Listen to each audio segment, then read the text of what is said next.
the European Union. And they are here also as sponsors, but then also a number of other activities that we have done is supported by the European Union. And so it would be remiss to have a very important gathering like this without the European Union recognized and present. And so it is my singular honor and privilege to invite the EU Ambassador to Uganda, Your Excellency Jan Sadek, to come and make his opening remarks. Come on, give him a hand while he comes.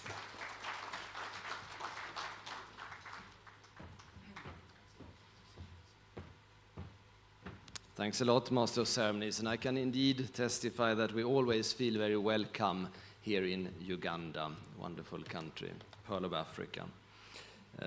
Before I start, let me do the protocols. We are all professionals in protocols, so I want to, of course, address and recognize the presence here of the Honorable Minister of State for Mineral Development, Honorable Peter Lokeris. A pleasure always to be with you.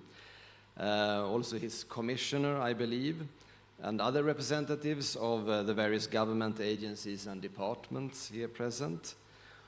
Our host, the chair, Mr. Richard Kajuka of the Uganda Chamber of Mines and Petroleum. But also nice to see that we have representatives from the region, like from Rwanda, I believe, Burundi, Kenya, and other countries of the region. Colleagues from the diplomatic corps and development partners here present, members of the private sector, of course, numerous members of the private sector, civil society, and the press. Ladies and gentlemen, I'm delighted and honored to address you here today at the opening of the 12th Mineral Wealth Conference hosted by the Uganda Chamber of Mines and Petroleum.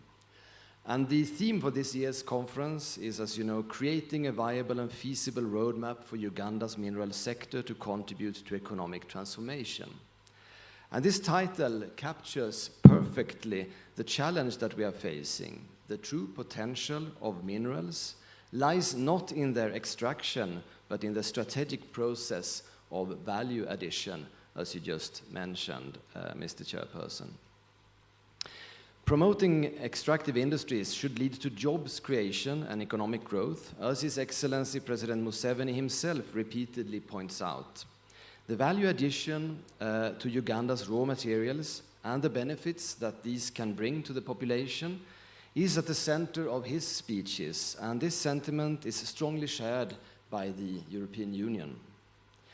Ladies and gentlemen, minerals play a pivotal role in the industrialization of any economy. And who would know this better than the European Union as we ourselves emerge out of treaties dealing with coal and steel some 70 years ago. Today, more specialized minerals have become essential components in various sectors, including manufacturing, technology, construction, and energy generation. Uganda is endowed with a diverse array of minerals, including gold, cobalt, copper, iron ore, rare earths, vermiculite, phosphates, to mention but a few. These resources hold the key to catalyzing economic growth, generating revenue, and creating much-needed employment opportunities for young people. The recent report of the Uganda Extractives Industries Transparency Initiative, which you actually launched not long ago, Minister, and which the EU has supported, indicates that artisanal and small-scale mining plays an important role in job creation, and as far as 5 years back, over 1 million Ugandans were working directly or indirectly in this sector, benefiting approximately 10% of the country's population. And this shows that Uganda's journey toward value addition is already well underway. And nevertheless, Uganda needs to adopt a multifaceted approach if it is to fully harness the potential of minerals and value addition. The first element is assembling adequate data on the geological and geochemical content of Uganda's mineral wealth. Such data not only reduce speculation in the sector, but also attract investment of a higher quality and with a long-term commitment. While there have been several efforts to map and quantify the country's mineral resources, there's still more work to be done, notably with regard to analysis and storage. But more is needed. As His Excellency the President rightly emphasizes, an important enabler for the extractive sector is the development of accompanying infrastructure. Adequate and reliable power supply, transportation networks, and a skilled workforce are crucial for successful exploitation of Uganda's mineral wealth. And finally, one should not forget the sound policies and a transparent management are equally essential. I therefore welcome Uganda's presence in the Extractive Industries Transparency Initiative that I already mentioned. Another commendable milestone is the recent amendment of the Mining and Minerals Act and its accompanying regulations. This important piece of legislation enshrines the need for value addition in the extractive sector, and we believe this is a positive step. However, it will be important to implement these policies and regulations in a manner that creates a transparent, conducive, and mutually beneficial environment that will attract both domestic and foreign investment into the sector. Ladies and gentlemen, the EU has not sat back and watched this sector from the sidelines. Together with our member states in a Team Europe effort, the European Union is actively involved in the sector and reaffirms its commitment as a solid partner.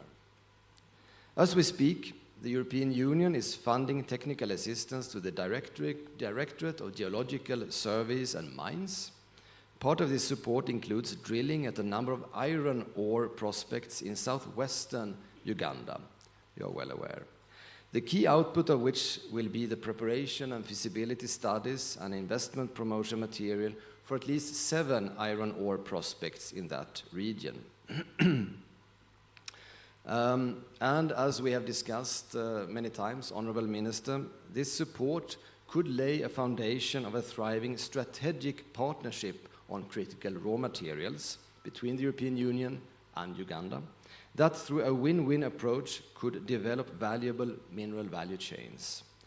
And here value should not only be seen in monetary terms, but more importantly in terms of economic growth, jobs, and resilience.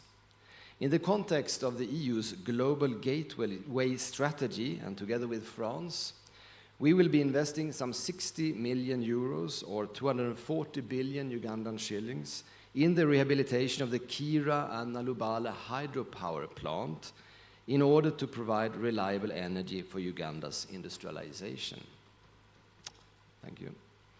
In a joint effort with Belgium, we have committed another 50 million euros or 200 billion Ugandan shillings to support skilling and job creation in the country, with a focus on increasing the availability of qualified workers and the employability of youth, as well as creating new job opportunities in the construction, energy, and IT sectors. At a regional level, the EU is preparing an additional Pan-African support to geological sciences and technology.